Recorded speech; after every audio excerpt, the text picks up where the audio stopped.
What is up, YouTube? Ghost back from Ghost Kamikaze, and today is a very special day because we are going to be covering our very first deck profile. Yes, that's right. Jumping right into it, we're going to be covering Super Saiyan God Son Goku today. This is the blue starter deck Goku.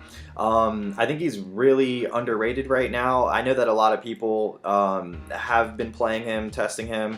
Obviously with such a limited supply of cards for only being able to play with the first set, but just to go over his abilities for new players that might be watching this video.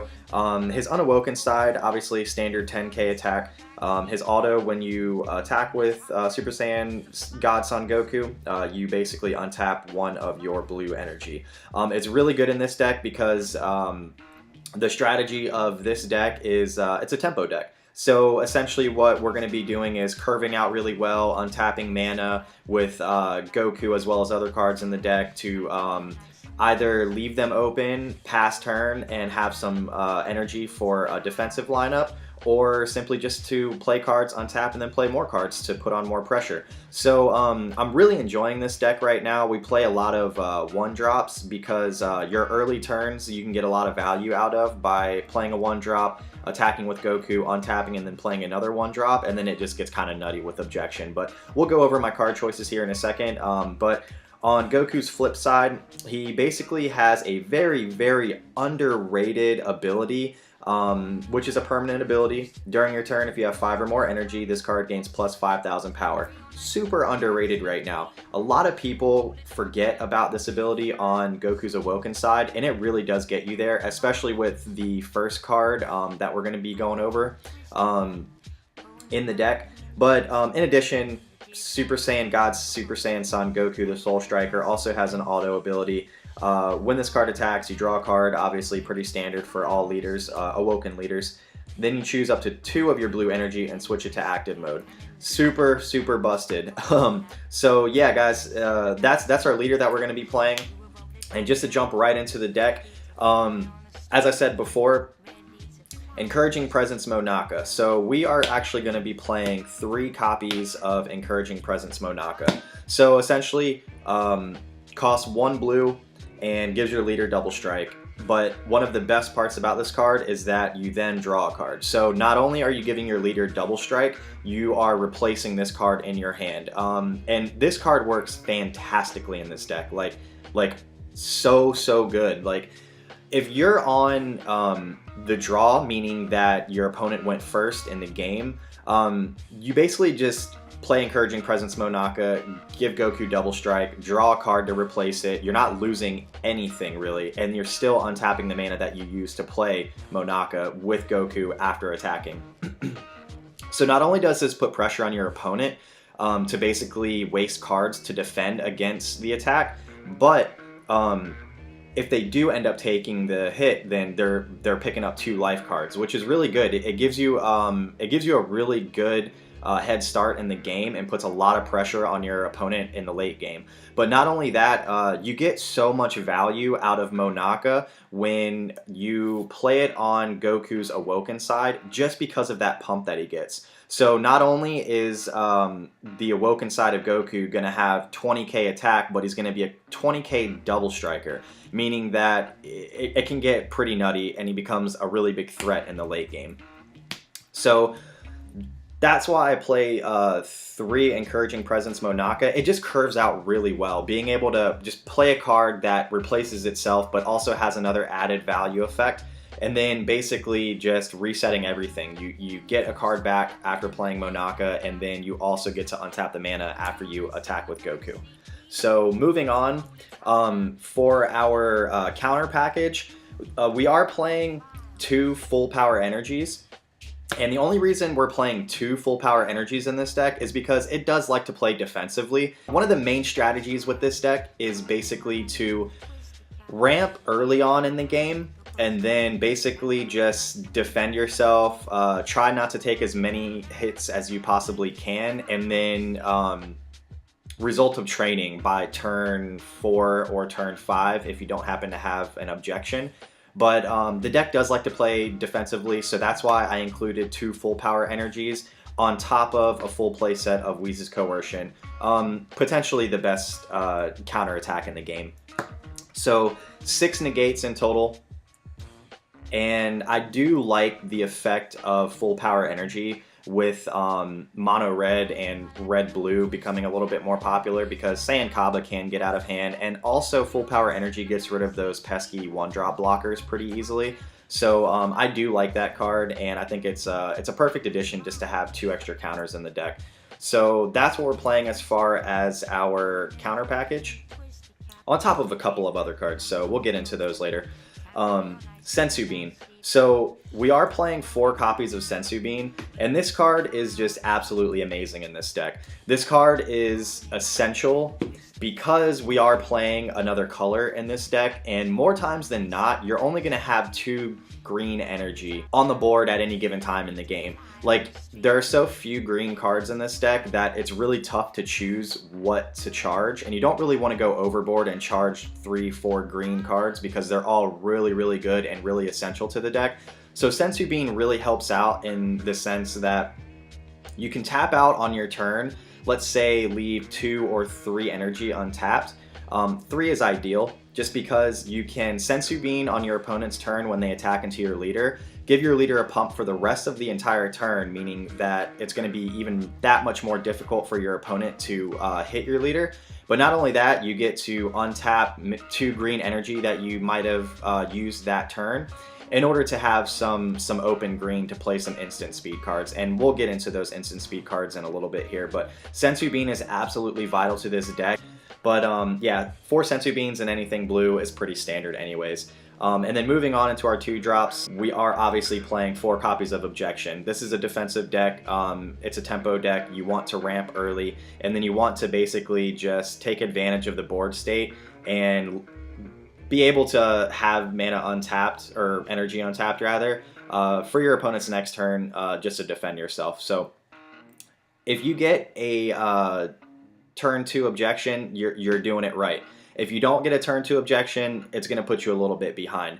But one of the most nutty things that you can do in this deck is turn 2, you play an Objection, you charge a card, attack with Goku to untap one of your energy that you use to play the Objection, and then if you just so happen to have a second Objection in your hand, you can tap the one that you just untapped plus the card that you charge with Objection, and then play another Objection. So essentially by turn 2, you can be at 4 energy, which is absolutely insane.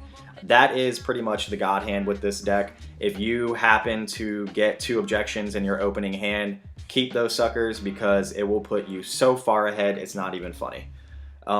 So moving on, just to round out our extra card support, we are playing 3 Result of Training. So I was only playing 2 Result of Training, and there was a reason for that, but I just recently upped this to 3 count, just because, for example, if you do happen to get that nut hand or that god hand where you play 2 Objections on your turn 2, you can essentially play Result of Training on turn 3 and Awaken by turn 3, and that's just absolutely insane.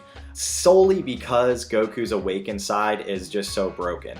Being able to untap 2 energy every single turn, draw a card, plus he gives himself a boost is just absolutely nuts. So the quicker you can get to his Awaken side, the better your game is going to be, and the quicker you can take your opponent out. So that's why I upped the count of Result of Training to 3, but there are other ways to help us awaken. So let's say, for example, if our opponent likes to stall us out at 5. So we'll keep on moving and get to those in a little bit. So moving into our battle cards, we are playing 3 Bulma God Tempter. And again, this just goes along with our rant package. And also it does benefit us by having as many 1-drops in the deck as possible, because like I said, those early turns in the game, you can really take advantage of Goku's auto effect by untapping 1 mana. So the more 1-drops you have in your deck, the more chances you're going to have to basically just curve out perfectly, and just basically get as much value out of your cards as possible in the least amount of time. So 3 Bulma God Tempters. In addition to our 1-drop battle cards, we are playing 4 Energy Boost Majin Buu. No explanation really needed for this card. Energy boosted Majin Buu is just nothing but value.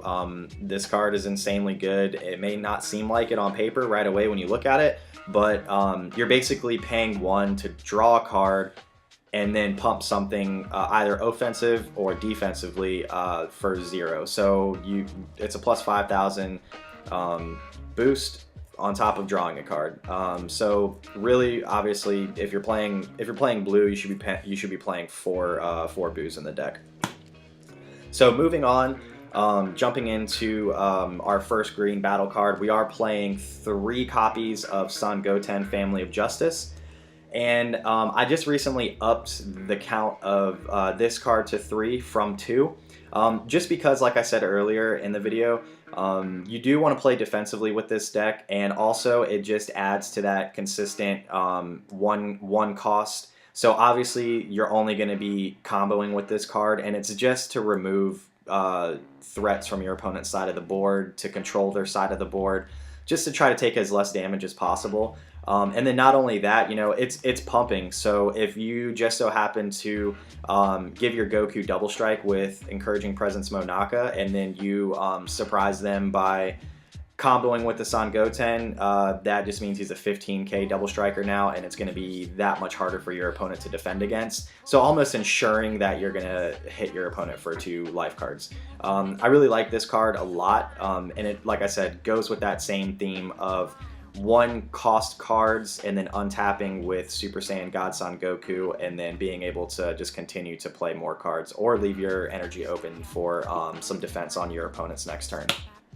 So 3 copies of Son Goten Family of Justice. Obviously, we will be playing 4 copies of our 10k free combo boosters. I don't really know what we decided on calling these cards, but we'll just call them good for right now. No explanation needed for Boost Attack Piccolo. Obviously, it's amazing. It replaces itself, and it gives anything plus 10k boost when you combo with it. So moving right along to the heart and soul of this deck, Raging Attacker Vegeta. So it's no secret now, Raging Attacker Vegeta is probably my favorite card in this game. I'm still teetering between Super Saiyan Gotenks and Raging Attacker Vegeta, but I love this card. This card was the main reason why I built this deck. I built this deck around this card. I wanted to be able to play cards on my turn and then basically attack with Goku and have the mana open on my opponent's turn to either counter, negate,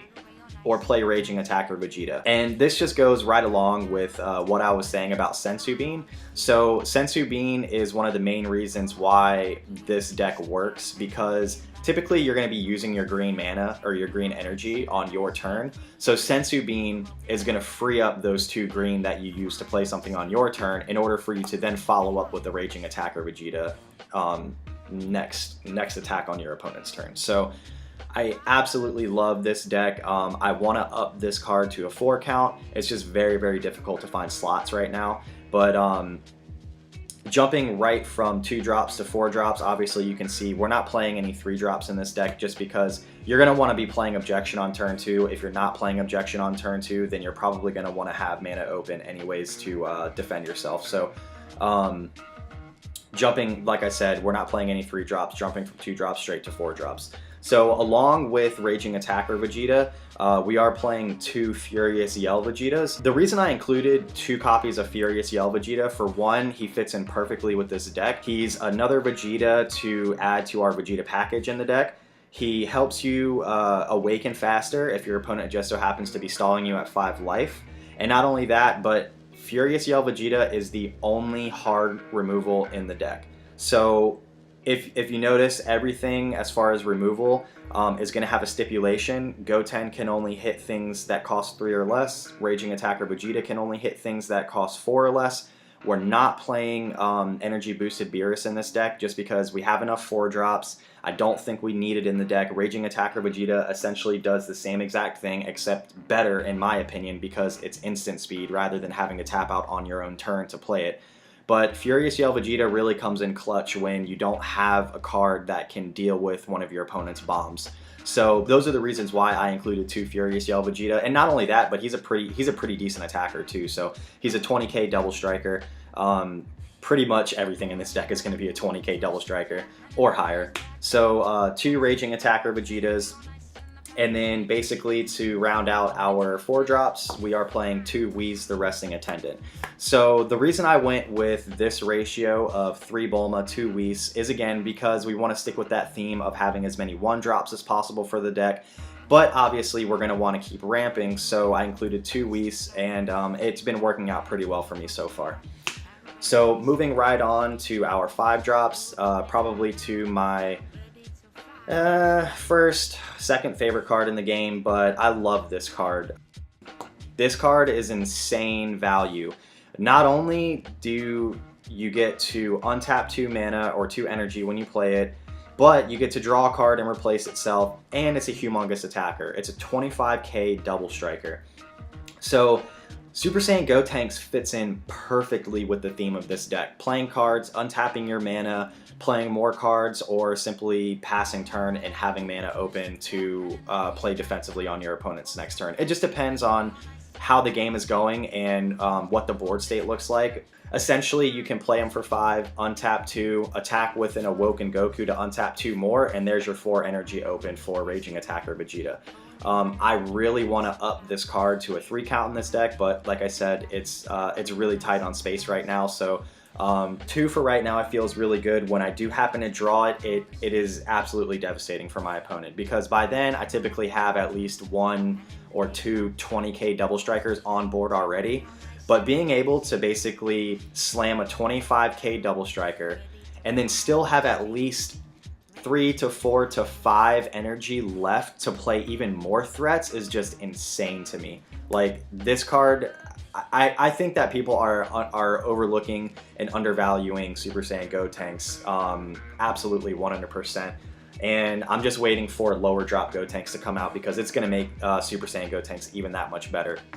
So moving right along with our Vegeta package, we are playing 3 Vegeta Prince of Speed. This card is amazing in this deck. Like, I just love how this deck flows in general. You can evolve Vegeta Prince of Speed if you have to absolutely save that 1 extra mana it costs, but typically what I end up doing more times than not is just outright playing Vegeta Prince of Speed for 5, drawing 2, attacking with Awoken Goku to untap 2 more, and then essentially, you know, I should have like 1 mana that hadn't been touched that turn, so I can Senzu Bean, untap 2 green, and then have Raging Attacker Vegeta energy open. So it just fits really well with the deck. We're playing 5 copies of Vegeta already, so he's a good target. All of these are good targets to evolve Vegeta Prince of Speed into.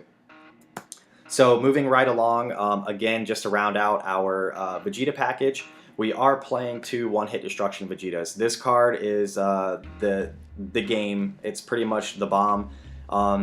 So at any given point during a game, I typically have, you know, a Raging Attacker Vegeta, a Gotenks, and a Vegeta Prince of Speed out. So you just bait your opponent by swinging in with your whole board, leaving 1 Vegeta open at some point, and then basically just surprise them by evolving for free. I even tap out on purpose just to give my opponent the sense that I don't have any energy left to play anything else. So they think they're safe, but in essence they're not, because you're turning one of your 20k double strikers into a 25k triple strike. And not only that, but the deck, you know, you have a lot of mana. You're ramping really fast, so you can just outright play One-Hit Destruction Vegeta as well on top of all of your other 20k double strikers, and put even that much more pressure on your opponent. So One-Hit Destruction Vegeta fits in perfectly with this deck. And then moving on to our 7-drop bombs. Right now we're playing 1 God Break Son Goku and then 1 Beerus General Demolition. So this Beerus should actually be a 2nd God Break Son Goku. I like God Break Goku more than Beerus in this deck, simply because God Break Goku isn't situational. I mean, you can tap out for Beerus if you want to, but if your opponent doesn't have 2 or less cards in their hand, then actually you don't even really want to play Beerus in attack, in my opinion, unless they have 1 or less cards in hand, because you essentially want to wipe their board. That's going to seal the game for you. But I don't like tapping out for Beerus a lot, just because I know that when you tap out for bombs like Beerus, you can get screwed over, like, really, really easily.